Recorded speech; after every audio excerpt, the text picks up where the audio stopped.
Okay, it's now 1 p.m. and welcome to this meeting, the Wednesday, December 15th, 2021 meeting of the California Unemployment Insurance Appeals Board.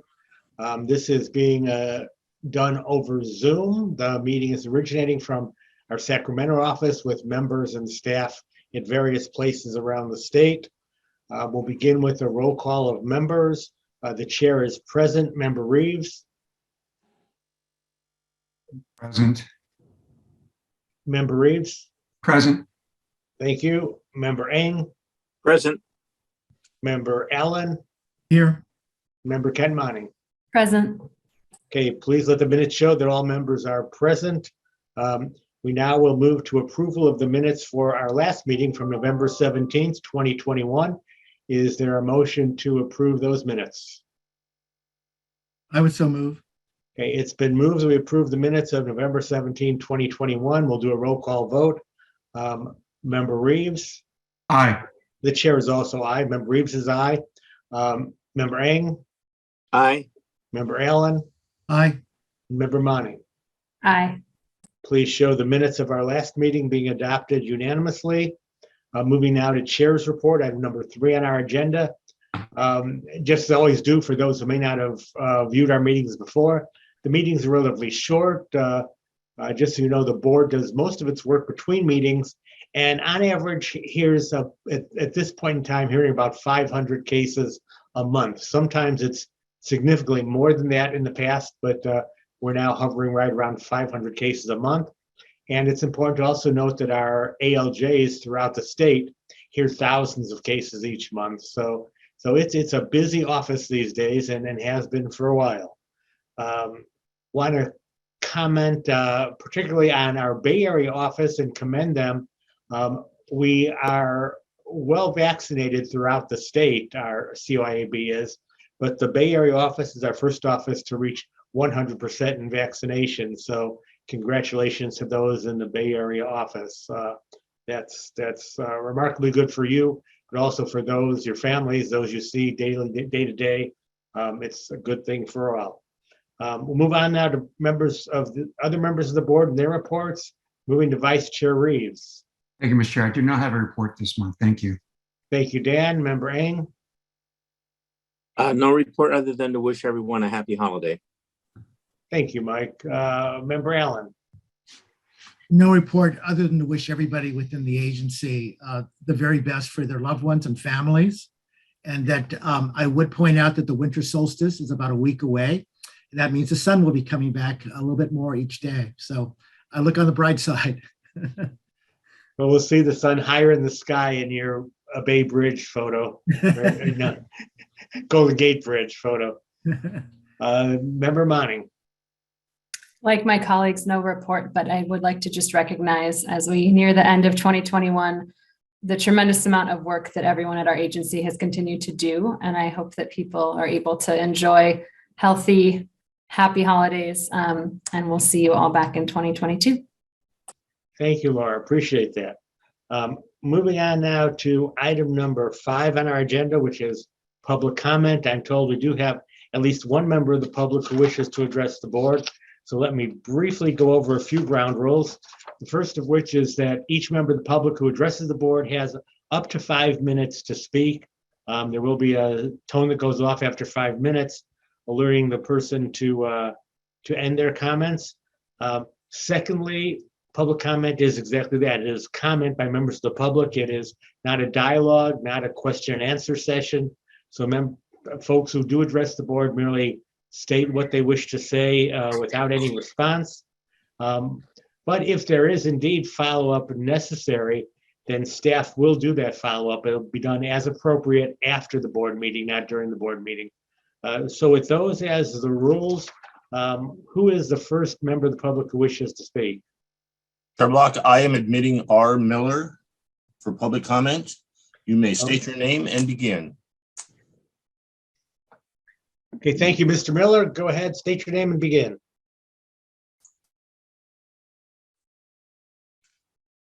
This is Richard Miller. I've appeared in front of this board almost every month with the same ongoing complaint. As you all know, I'm a former ALJ2 for the CUIAB, was laid off in 2015. I received a letter from the attorney Mark Busan that referred to my previous requests and complaints about non-selection for employment and personal property not being returned. And in his letter, I'm looking for clarification and verification that the entire board is aware of this letter and aware of my concern. In 2015, Judge Kutry claimed to have found a box with CUIAB files from 2 years before, a total of 15 files out of about 3,500 hearings that I've completed, that were sent to me by the board for revisions, and he thought I had not taken care of those revisions. He also found that there were personal items that belonged to me, as well as CDSS files, and he had Judge Fitzgerald do an inventory and put them in separate boxes, and he took custody of them at that time. Concerning the personal property, I've asked for it back several times. Oh, by the way, in 2015, I didn't know. I only learned of this through a request for public documents in last year. Judge Kutry is not a monolith, nor is the CUIAB. However, Attorney Wu Sam said CUI identified the error and found that my complaints have been unfounded, and the CUIAB is unable to locate any of your personal property in its possession. It may not be in the personal possession of the CUIAB, but certainly Judge Kutry took my items that belonged to me, held them in trust for me, and is responsible for returning them to me. Whoever the CUIAB is as a monolith, Judge Kutry is the individual who took custody, and certainly Judge Kutry has some personal knowledge of those items. He held on to the box of 15 files for 5 years, continues to use that as a reason for my not being able to return to employment with the CUIAB, as he verified in 2015 to Elena Gonzalez that I should not return to the CUIAB under any circumstances. I complained that the CUIAB did not properly look at the criteria and confine itself to my official personnel file. My work evaluation there shows that I passed probation as an ALJ1, as an ALJ2. I received every merit salary adjustment, received a high individual evaluation of 96%. And there is nothing there that substantiates that I had poor work performance. In 2015, Judge Kutry made a point of, after receiving an unfounded, unverified comment from another CUIAB PJ in Sacramento, that I had been fired from or released from the Department of Social Services. Mr. Silva was quick to stick in my official record that I had failed probation with the CDSS. If he knew what limited term was, he'd know that's not possible. But nevertheless, sua sponte, supposedly, he put that in my file. Judge Kutry, in a letter to Judge Gonzalez, said that this was in 2015, even though I hadn't been there for 2 years. Judge Miller consists to be our biggest problem. He also said that I caused problems even when I was not employed by the CUIAB, reflecting on the erroneous information that he received that I had somehow been fired from or failed to pass probation, or that I had caused problems at the CDSS. I received a limited term expiration, and I received a merit salary adjustment from the PJ while I was at CDSS. I did not receive anything indicating a reprimand, that I'd caused any delays or caused any problems at the Department of Social Services. Yet Judge Kutry said that that was a problem even when I wasn't with the CUIAB, that I continued to be a problem 2 years after he left, in a letter to Elena Gonzalez. When I received my final termination or layoff, Judge Elena Gonzalez said the position of permanent intermittent had been eliminated, and I would otherwise be eligible for priority for reemployment. I've nevertheless been denied reemployment. But Mark Wusan said that my accusations, concerns about improper criteria being evaluated in my evaluation shows nothing that was improper, nothing that I had failed anything, nothing in any official record. However, behind the scenes, we know Judge Kutry, as far back as 2015, felt that I continued to be a problem. We know that Mr. Silva entered false information. If I simply had received a limited term expiration, he would have no reason whatsoever to think that I had failed probation. So he either did that out of malice or out of review of improper criteria, which Okay, remains. Mr. Miller, I want to thank you for your comments. Your 5 minutes are up. And I will now ask the administrator if there are any other members of the public who wish to address the board.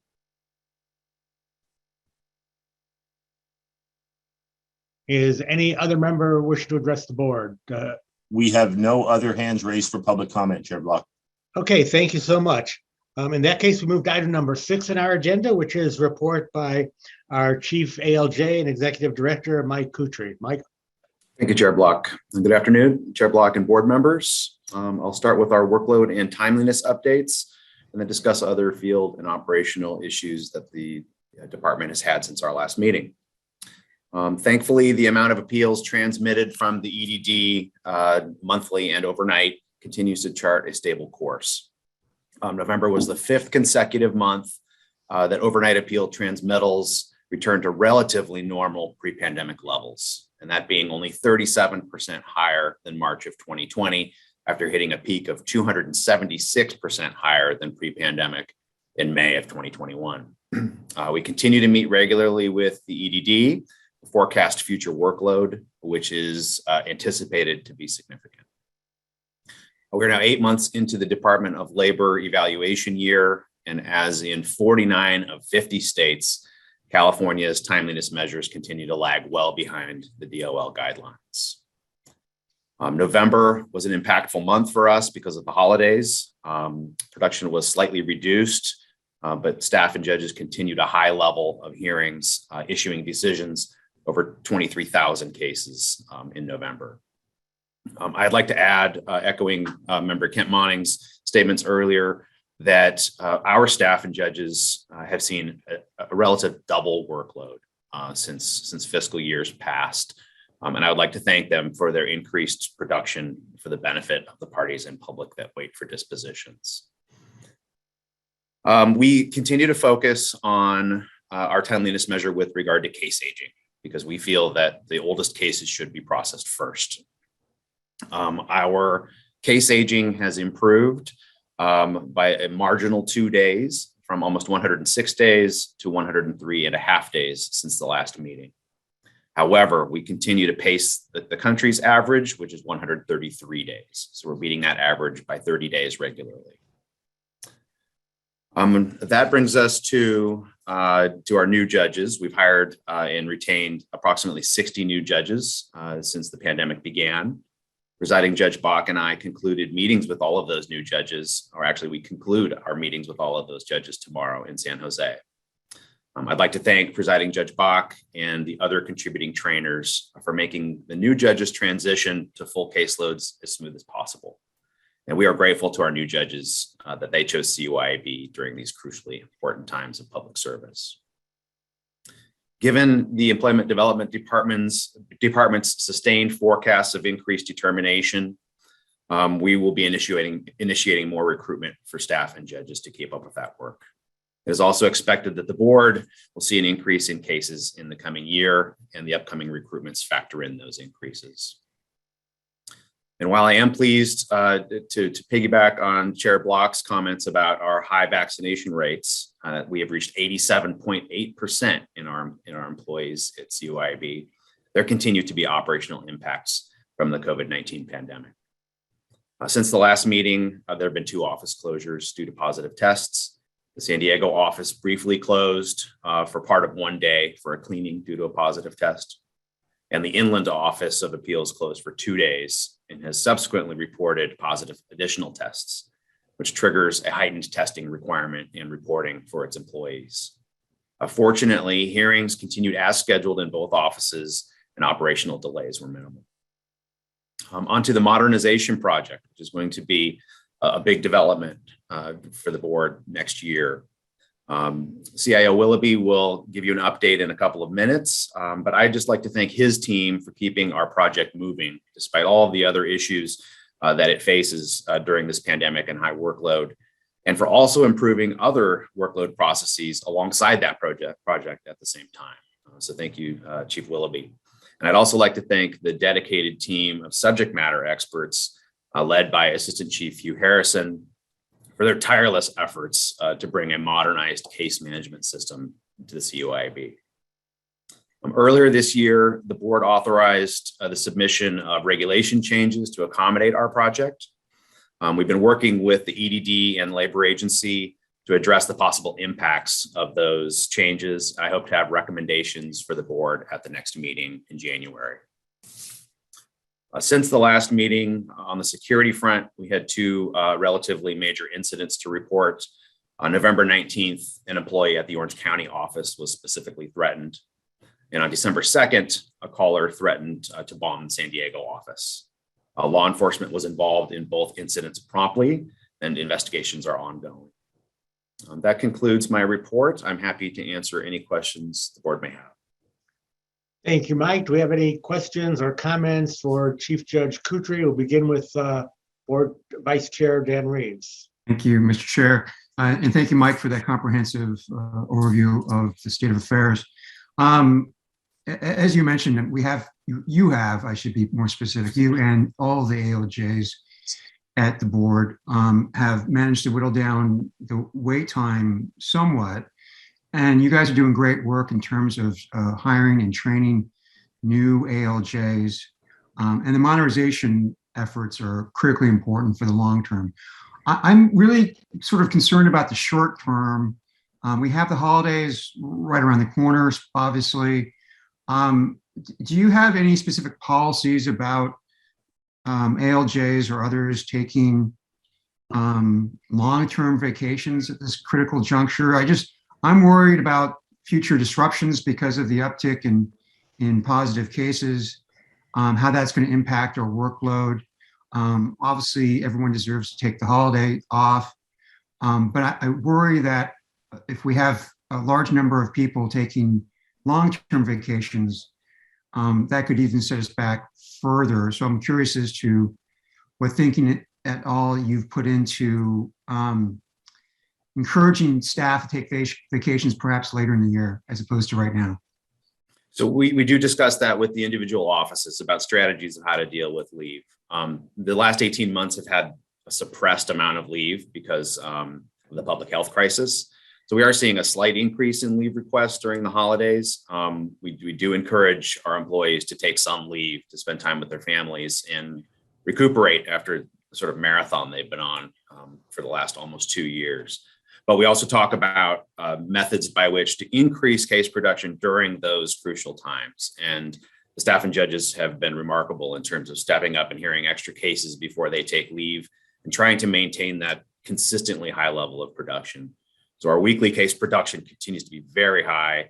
And we've noticed that, we didn't see a per capita reduction as would be expected when the leave rate goes up. So I commend the field offices for their efforts in that regard. We do look forward to getting our full renewed workforce, humming right along in first quarter of 2022, so we can really ramp up, bring on more judges, and continue to address the backlog. I really appreciate those efforts, and I understand the fatigue is real, and the offices around the state have been doing outstanding work to try to keep up with this enormous workload, which is unprecedented. Thank you, Mike, and thank you, Mr. Chair, for that opportunity. Thank you, Dan. Member Eng. Yes, thank you, Chair Block. Chief Kutry, thank you, first of all, for your diligence in making the rounds throughout the state to the various offices, especially as I'm sure many of you are aware, we've had some very severe weather issues, even down here in sunny Southern California. So wanted to thank you for that, and anyone else that has had to travel to the various offices during, especially the last couple of weeks. And now on to some questions. Referencing your comment about the proposed regulatory changes, I again wanted to renew my request for information about the direct appeals pathway And my question is slightly different than it was before, which is that if we continue to face the challenge to having, to not having the direct appeal pathway, which is going to make, in my opinion, a big difference to the way in which we handle our cases, our efficacy, and our efficiency. Is there a plan B down the line, or will this be an item that might continue in 2022 as it has in 2021? So the answer to that is that we've been working with the EDD to really try to evaluate the impact this may have on the ultimate appeal process, whether it's going to be a faster or slower process if we inject this direct appeal to CUIAB into the mix. And cooperatively, we've identified a way we think where we can have the best of both worlds. We can accept appeals digitally.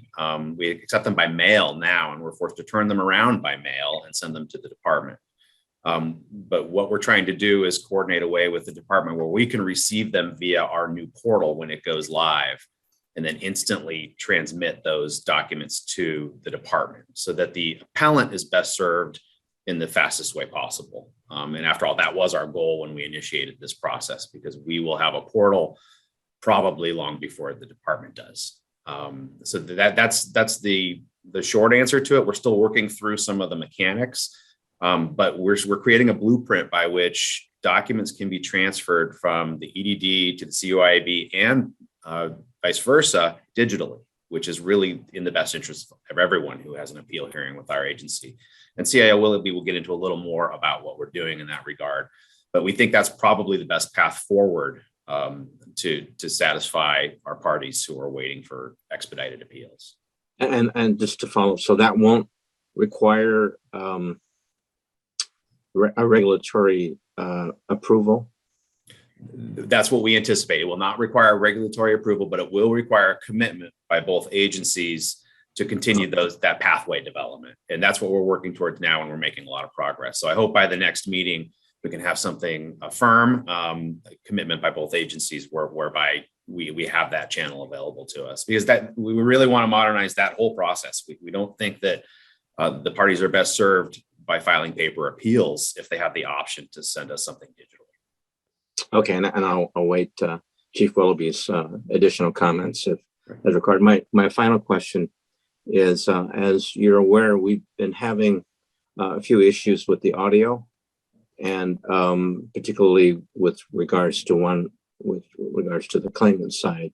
And I wanted to know if that's something that we found a patch for, and or in the short term, and I know in the long term, perhaps the modernization project will be able to address that with giving us more options.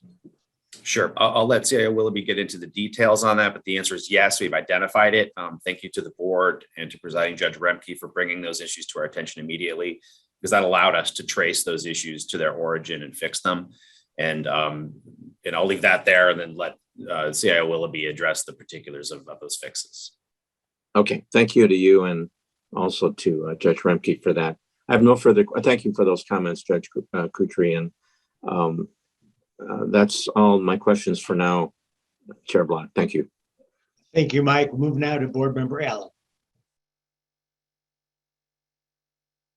Yes, Michael, I have a couple questions for you. With the hiring of the 60 additional judges that you've mentioned previously, what is the total now that we have for both field and for the appellate level in terms of total judges? Well, I can give you the field numbers because I have those right in front of me, and I'll ask PJ Remke to give you the appellate operations total. So right now we have approximately 61 ALJ1s, 66 ALJ2s, and we're utilizing dozens of retired annuitants, which comprise 9 full-time employees. So that would be an equivalent of 137. And of course, that number may change by 1 or 2 depending on who's in the hiring process. But as you probably saw, recruitment was posted for more ALJs imminently. Jody can give me the information when we talk with her, or right now. Jody, hi, you got your mute on. Jody, you're muted. Yeah, that's why I did 5. That's the answer. That wasn't a high, it was 5. We have 5 AO/ALJs right now. Thank you, Jody.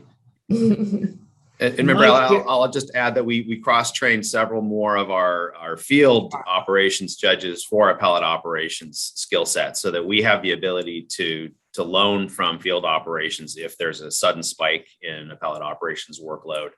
And that was by design because it wasn't needed at the time, but we figured that was a good opportunity to lend those skills on a forward-going basis as needed. Okay. And thank you. So my next question would be, and maybe you know this or Bob Silva would know the answer, but I know a lot of agencies have formulas as to, like, for each judge you might bring on, how many support staff and where are they located? Like, what jobs are they that you bring on for each new judge? So I'll let Chief Silva respond to the particulars of that, but we've hired extensively in the support staff section because, without regard to a formula, there are great needs that come with every increase in ALJ population and a sustained increase in case production that goes along, not with just more judges, but times of crisis. And so we enter into a lot of creative options to create more cases. That results in a lot of increased paperwork, a lot of decision issuance, hearing notices, processing of files. So we've hired even more support staff than we have judges, and I'll let Chief Silva give you the particulars, but we're very conscious of that. It's really a lot of times it's an office to office analysis. And so we work very closely with the individual offices to find out what their needs are. Yeah. And when I talk about formula, sometimes you have a practice, and also I also realize it's moderated by technology improvements and productivity. So I realize it's a moving target, but I was just curious regarding that. So those are my questions. Thank you so much. Thank you. Thank you, Michael. Moving now to Judge Ken Manning, Board Member Ken Manning. Thank you, Chair Block. Chief Guthrie, thank you for your detailed report, and echoing what Member Eng said, I just wanted to commend you for taking the time to travel around the state and meet in person with people at the different field offices, because I know that wasn't able to happen for a while, and I think it's a very valuable practice to make that personal connection. So I just commend you and those who helped you to do that. And also wanted to thank you for taking the time, and PJ Remke as well, with the audio issues that came up and, leaping into action for that. The IT department, anyone who worked on that, those sorts of wrinkles, I suppose, will happen here and again. And it's great to address it as quickly as we can to minimize any problems that caused. So thank you to everyone involved in that. Thank you. Okay, thank you, Laura. Mike, just one clarification for me. The numbers you gave to Member Allen, the 137, I guess, total ALJ 1s and 2s, those include both permanent and intermittent? Those include the classifications of permanent, full-time, and limited term, yes. Okay, so that's everything then. Yeah, the limited term is a full-time position. It's for a specified term, but those judges work full-time. Okay, great. Thank you, Mike. Moving on now to report by our presiding ALJ for appellate operations, Jody Remke. Jody. Good afternoon, Chair Block and board members. My report will be brief. I'm going to go over the statistics for the November cases on the performance indicators set up by the Department of Labor. Again, we are in a good position. For cases closed in 45 days or less, as you know, DOL says that we should do 50% or more. For November, we had 88.6% of our cases. Year to date, 76.9. Cases closed in 75 days or less, again, DOL says 80% or more. In November, we did 94.8% of the cases. Year to date is 92.3. So all those statistics are an improvement over even our prior month. And again, clearly meeting and exceeding the goals. So as I said, we're doing well in appellate operations, in large part due to our ongoing balance of caseload, which has not yet seen the spike that the field has experienced. But as Chief Kutri said, that could be changing in the near future. So, but I think we're in a good position right now. As I mentioned, we do have the 5 AOALJs. We also have at least 1 retired annuitant. We could possibly have 2 more moved to appellate operations. And then again, with the training of some FOALJs, I think we're in a good position if things were to change. That's it. Thanks. Okay, thank you, Jody. Questions or comments for Jody, begin with Vice Chair Reeves. Thank you, Mr. Chair. And Jody, I appreciate the report. I just want to offer a personal thanks for your continuous and ongoing assistance, helping me think through some of the unique fact patterns we encounter and how to apply the law and precedent to those unique fact patterns. It's important and it's very helpful, and I want to thank you. Sure. That's all, Mr. Chair. Thank you, Dan. Member Eng. Yes, thank you, Mr. Chair. And Judge Remke, also want to associate myself with the Vice Chair's comments, and especially the instantaneous response we discussed, I think, last meeting on the OP issue. And then I think, lo and behold, within 4 hours, I think I got a memo on it. So that was pretty major. So thank you for that. And it's characteristic of your extremely timely responses. Thank you, Mr. Chair. Thank you, Mike. Moving on to Member Allen. Jody, I won't gild the lily. You're appreciated. Thank you. Thanks. She doesn't mind if you gild the lily, Mike. You just keep it coming. Moving on to Member Ken Monning. My kudos will be slightly different. I just appreciate you being on top of, I know with PJ Bach and others as well, but navigating the workload, making sure that the cross-training program happened, making sure that we are anticipating those who may be leaving with people coming in. And that is so important to make sure that we can continue to meet our Department of Labor numbers, and it can't be easy. So I really appreciate you doing that. And of course, I appreciate your quick support when we have questions for you. So thank you, Judge Remke. Okay, thanks. Okay, thank you all. Move on now to item number 8 on our agenda, which is report from our Chief Information Officer, Jeff Willoughby. Jefferson. Good afternoon, Chair Block and members of the board. I'll go ahead and start out by addressing Member Eng's comment on the audio issues that we've observed. We do a little bit of IT trickery to convince the system that the folks who are speaking within the computer and being heard by the same computer can be heard. They're not to get too deep into the weeds, but we're trying to reduce feedback. The machine is trying to make sure that we don't have an endless feedback loop. So we have figured out a way to make it work, obviously, and many of our cases are recorded successfully. So what we have found is that very occasionally, infrequently, a patch will go out and it will undo our creative thinking. So we've made another approach that is actually going to go out and check twice a day to make sure that that setting is the way that we think it is. So a script will run, and again, I don't want to get too far into the weeds, but we will verify that the machines have been convinced to do the thing that we wish it to do. So that is taking place as we speak. So we should not be seeing this again. If we do, it will be very upsetting for me personally. Member Eng, you also asked, I think, whether or not the modernization effort would address this, and the short answer is yes. One of those systems that we have in competition with one another today will be going away. So we'll be recording in a single interface with one microphone. It will be a much sleeker way to get things done. So I hope that answers your question. I understand that it causes a significant amount of rework and remand throughout the process. So I believe that we have fixed this one. So that's that. All right.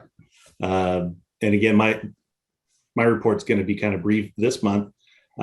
Development and testing for Sprint 10 in our modernization effort continues. A quick reminder that this portion of the program focuses on our mandatory U.S. Department of Labor reporting, and many of the reports that we use internally to get our day-to-day jobs done. So it's imperative that we get those right. We should be completed by Sprint 10 by the time we meet next, and starting to prepare for user acceptance testing. This is a critical part of the development and pre-launch activity. It'll span multiple sprints. And this is where we really exercise the solution, the product from end to end, and work out as many issues as possible prior to going live. So we'll be recruiting more people beyond even the subject matter expert group that we have today to help us with that testing. And we're really looking forward to getting to that part of the project. A brief utilization update on our online check-in site. Last time we met, it was about 4,000 folks had checked in. Now we have just about 6,000 folks who have gone through and checked in for their hearings. So that is being exercised well. We're really happy with that. We continue to refine it with some language options and success message improvements, so people know that they're checked in. They don't have to check in more than once. So that's good. And then my last item from both an IT and organizational perspective is very exciting. As Chief Judge Kutry mentioned, we've been working with our counterparts at EDD, and now we are electronically exchanging appeal documents for a narrow set of cases, or ID cases. So once this proof of concept really takes hold, it's fully worked out and accepted, we hope to begin the transition to accepting most, if not all, of our documents electronically. As Chief Judge Kutry mentioned, we do have an interagency dynamic at work, so it's change required on EDD side that's fairly significant. So that'll be part of our work at the directorate level to make sure that everybody is bought in and ready to do that. So with that, I will wish you the best from myself and the IT staff for happy holidays, and I'm happy to take any questions. Thank you, Jefferson. We'll move to questions or comments from board members. We'll start with Vice Chair Reeves. Dan? Thank you, Mr. Chair. Thank you, Jefferson, for that update on all the modernization efforts that are taking place. And then also with regards to the audio, which is an ongoing source of frustration to see when parties go through an entire hearing, and when they make the appeal, it has to be sent back and done all over again. So hopefully those patches work, and we continue to catch any sort of problems before they impact the hearing. So I want to thank you and thank Board Member Ng for staying on top of that so aggressively. Thank you, Mr. Chair. Thank you, Dan. Moving to Member Ng. Thank you, Mr. Chair. Chief Willoughby, thanks for addressing the question that was initiated with Chief Judge Kutry. Just wanted to follow up on the modernization project, and kudos for the continued success that I see it as it goes through the various stages.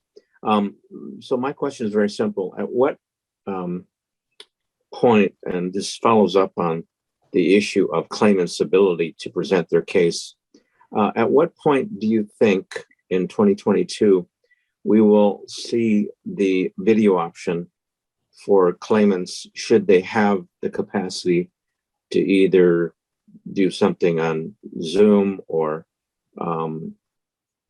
Microsoft Office or some other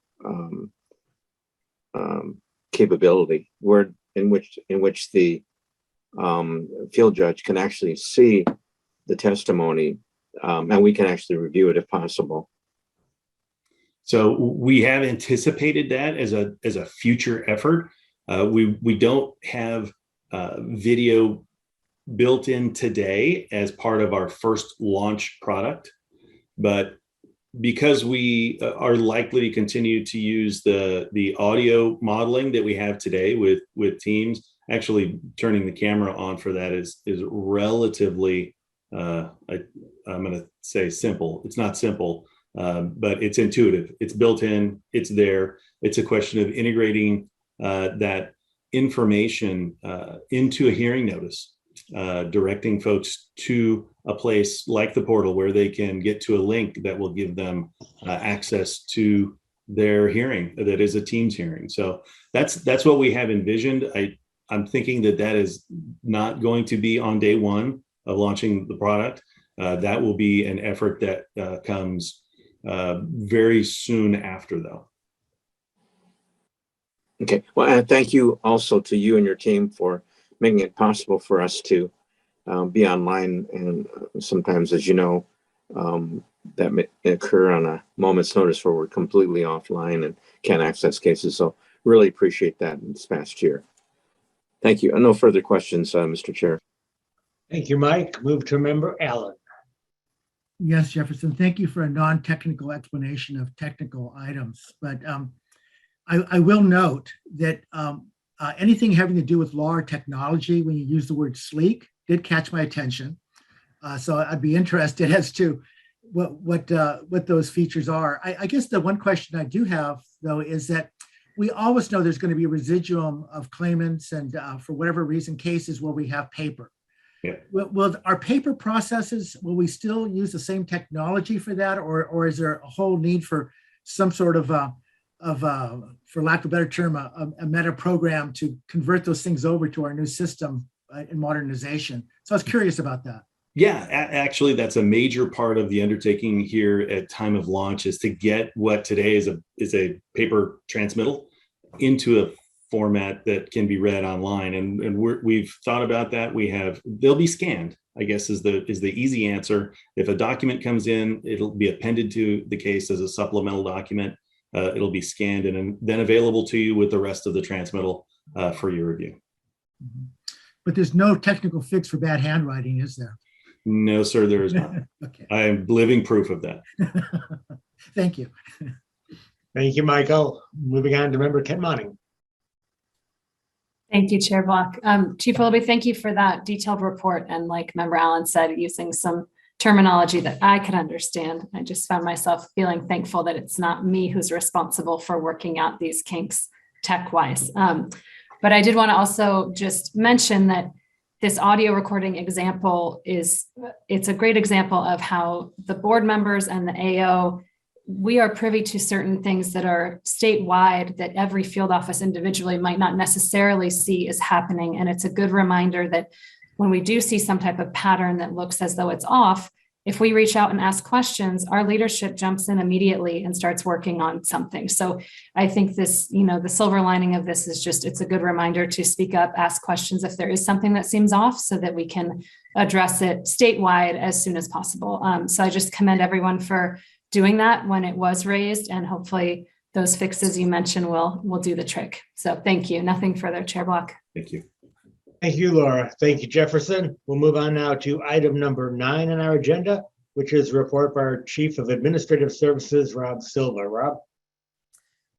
Thank you, Chair Block and board members. Good afternoon. I'm going to start talking about hires and recruitment. As Chief Guthrie mentioned, we've just engaged in a recruitment for Administrative Law Judge 1. The final filing date for that is January 12th of 2022. And our hope and intention is to hire 15 ALJs through this particular recruitment. With regard to support staff, we currently have 17 positions pending. 14 of them are in the application review or interview process, and 9 of those 14 are on the very, very front end of that review process because they all had final filing dates that were quite recent in late November, early December. With regard to the outstanding 3 support staff hires, we had one candidate recently decline an offer of employment.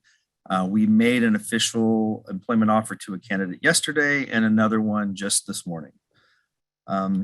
As a general hiring update, overall, since April 1st of 2020, we have hired 65 administrative law judges. And as Chief Guthrie alluded, we retained 60 of those 65. And during that same time, we've hired 75 support staff. And I'll take the opportunity now to answer what Member Allen's questions were about ratios, hiring ratios. And we have historically had a loose plan of having a 1-to-1 ALJ to support staff ratio in the offices. But there are several variations that can occur. Some offices have a larger amount of retired annuitant support staff than others, and they can work under normal times roughly half of a year. Some offices also have seasonal clerks that can work up to 3/4 of a year. We also have other offices that are geographically, they're more easily reliant upon our regional support unit to assist them with verification work. We also have a lot of newer judges who type their own decisions and as opposed to not typing and relying more on typists. So with all those variations, some offices will request to be either under or over that 1-to-1 ratio. So with each of those requests, we work very closely with the PJs and the legal support supervisors to review the request to make sure that we keep the support staff up to snuff with the level of ALJs in each particular field office. I'll also update, it was just last week, we had a meeting, it's a quarterly meeting we do with the Employment Development Department's Fiscal Programs Division. During that meeting, we examined our expenditures through the first quarter of state fiscal year 2021-22. And through one quarter of the current fiscal year, we expended 18.4% of our allocation for salaries and wages. So we're well within our budget allocation for salaries, which is obviously our highest expense category. Through that same one quarter period, we only expended 13.8% of our operating expenses and equipment budget. That type of low spending at the onset of a fiscal year is typical for a couple of reasons. The first being that departments spend most of July without making many purchases as we await the state's FizCal system to be prepared to accept the new fiscal year's debit expenditures. And then secondly, the larger ticket items and projects typically take some time to complete, and those expenditures typically hit during the second half of a given fiscal year. Our main large ticket facility item for the current fiscal year is the painting, carpeting, and modular reconfiguration project for our Bay Area Office of Appeals. We've completed the project scope for that and are hopefully getting close to finalizing the contract requests and purchase orders for that. Now, if for some reason we're unable to get those documents finalized in January, we'll be concurrently preparing documents to request an architectural revolving fund account so that we can secure current year funding for this particular project to be completed in the future in the event that the purchase requisitions can't be completed in time for the current 21-22 fiscal year cutoff. Another procurement issue, the replacement postage machines that we recently purchased are beginning to arrive at field offices. Last week, all of the offices were provided with their respective shipping tracking numbers for those units. Now, because this equipment is a different vendor from the vendor we've used for many years, admin is working behind the scenes to set up a new US postage accounts for the postage meters. And so we're going to have offices continue to use their current machines until we can resolve that particular issue with the new vendor. Once resolved, we will then obviously roll out instructions and training to each field office for the implementation of their new equipment. Also, with our language program, November was one of the months in which we performed the biannual audits of our bilingual employees. For the Northern California offices, all but one time letter has been submitted with each of those employees performing bilingual work at or above the 10% threshold. We do still have a number of outstanding letters to be received from Southern California offices, but of the ones received so far, they are as well all at or above the 10% threshold.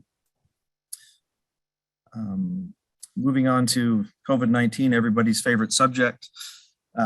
We are almost at 88% vaccinated across. It's slowing down. We were just at under 87% a couple of months ago, and now just under 88%.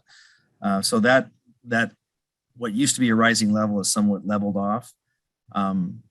With regard to our testing, after some minor bumps in the state's testing protocol that included issues with having employees and management get into the color system itself and some issues with reordering test kits. Most of the kinks have subsided and the program is running, I think, very smoothly. Every Monday, there are a bunch of COVID testing related data that I report to the Government Operations Agency. And I'm pleased to announce to the board that for several weeks running, every employee that has not provided proof of vaccination that reports to the office each week has been successfully testing and entering the results into the required online system. And keeping with that subject, we did make an announcement yesterday to all CUIAB management with regard to the fact that the California Department of Public Health announced a statewide mandate that masks are to be worn in indoor public settings, irrespective of vaccine status, effective today through at least January 15th. The exception for our employees would be when alone in a private room or office or while eating or drinking in a socially distanced environment. So everyone has been apprised of that change. And that is my report. I'm happy to take any questions. Okay, thank you, Rob. Do we have any questions or comments for our Administrative Services Chief, Rob Silva? We'll begin with Vice Chair Reeves. Thank you, Mr. Chair. Rob, thank you for that report. Rob, a couple clarification questions. You said you've hired 65 ALJs, as I understand it, this calendar year. Is that correct? Since the onset of the pandemic hiring, which we go back to April 1st of 2020. So since that period. Okay. Since that so it goes back about a year and a few months. You said that you've retained 60. Does that mean just we've had 5 retirements? Of the ones, the 65 that were hired, we've had, I know of 2 that left for bench positions. I know of 2 more that came aboard and subsequently didn't care for the work they were doing and returned to their prior agency. So you hired 65, but 60 are still on the job, is what you're saying? Correct. Of the 65 new hires. Okay, Correct. And can you remind me, prior to COVID protocols setting in, how many ALJs total did we have? I don't have that off the top of my head, but I can easily get that. Do you have a general round number? Between 90 and 100 is my best recollection. Okay, I mean, that's what I thought it was, about Low 90s, I believe. But we so can get 65 is well over a 50% increase in overall ALJ work staff that we have. I other have a question is in regards to retired annuitants. These are all new ALJs, correct? They don't include any retired annuitants? That number of 65, you are correct. It does not include the retired annuitants. Okay, and then do you have a sense of how heavily we're relying on retired annuitants at this juncture? Yeah, I can get something more specific for you after the meeting, but we are relying very much on our retired annuitant ALJs. Yeah. And the reason the question is that retired annuitants, is my recollection is, can only work 6 months out of the year. And if they were all brought in at the same time, they might all leave at the same time. Have there been steps taken to sort of stagger them so that when they have to go back off work, we're not suffering a mass exodus? Well, we with in the current pandemic, the retired annuitants, because we're doing COVID related work, they can exceed the 960 hour annual limit. So right now, we're not particularly worried about anyone running out of hours or running out of the opportunity to utilize retired annuitants, because we can essentially work them full time if they choose to, and most choose not to work full time. But they're not limited in the sense that after 6 months, they would have to take a 6-month break? That's correct. That's correct. Yeah, that's correct. All right. Well, that's all I have. Thank you, Rob. And thank you, Mr. Chair, for the opportunity to ask a question. Thank you, Dan. Move to Member Eng. Thank you, Mr. Chair. Chief Silva, I just had a question. Thank you for your report on the issue of the compliance on terms of the language verification. What was the 10% again figure? What's that The requirement? 10% figure is for our employees who receive the monthly bilingual pay differential. They are to utilize the skills in the workplace, those bilingual skills, at or above 10% of their total work week. Okay, and what was the deadline they were given to produce that information? It was throughout the month of November. It was the entire month of November. So they were supposed to the following week then turn it into the supervisors, and supervisors in turn to us. And there have just been a few stragglers, so to speak, whether the supervisor's out of the office or the employee is. But we expect within a couple of days to have all of those outstanding Southern California time ladders in our possession so that we can complete the study. Do you have an estimate in terms of the number of Southern California non-compliance individuals? I don't, but I can easily get that within a few minutes after the board meeting. Yeah, that is concerning because obviously it's an issue, not to blame anyone, but it is an issue in which, we depend on these very valuable individuals for their abilities. And obviously the oversight of that is very important. And I expect that if there is continued non-compliance, I would hope there'd be some accountability and some consequences so that people know that we are definitely concerned about that, because the work that they do really is a part of our due process issue. And if that is hindered in any way, then of course it affects the quality of our product. But anyway, those are the only questions I had. If you wanted to comment, and I'm going to mute myself because there's someone mowing the lawn outside. Okay. Evidently, the grass grew 10 feet because of the rain in one day. Thank you. I can get the number that are currently outstanding and the date in which we expect to have everyone fully compliant. But I will say anecdotally that in years past, we've never had problems with people being tardy with this particular exercise. So and it has obviously been 2 weeks since the closure of November. So I'll update you in an email after the board meeting. Thank you. Move to member Allen. Yes, Rob, thank you for your very detailed report. I only have one question for you. You reported on the vaccination rate for our agency. Do we have numbers or percentage of folks who've gotten their third shot? I do not. I mean, there's no requirement for them to report that to us. And I can only see, the only way that I can see if someone has is administrative time off is available to employees who want to do it during the work week. But obviously for those that do it not during the work week, I wouldn't see anybody utilizing any administrative time off for those purposes. So I'm sure the records I have are probably just a drop in the bucket of who has actually gotten the booster. Sure. I think we're all aware that the definition of being fully vaccinated may well change within the next month or so. So that's why I'm asking. Thank you. Yeah. You're welcome. Thank you, Michael. Moving now to member Kent Monning. Thank you, Chair Block, and thank you, Chief Silva, for all of that detail in your report. I'm always impressed by how much you oversee with our entire agency. There's a lot of moving pieces. I am surmising something. I don't know if it's accurate, but just to build on member Eng's question, I would imagine that if people are not able to comply with the survey about their bilingual capabilities, that ultimately they might not receive that pay differential. Is that kind of the consequence that would happen if someone does not report on their usage of their bilingual skills? That is correct. Every May and every November, it is their responsibility to submit those reports. And yeah, whole non-compliance with that would absolutely result in the removal of their pay differential. So I just mentioned that because it seems as though that would be a big incentive for people to submit those, and that goes along the lines of you not having issues with that in the past. So I just thought I would ask whether my assumption was correct there. So that was all. Thank you very much for your detailed report. I appreciate it. Thank you, Laura, and thank you, Rob. That concludes our open session agenda for today.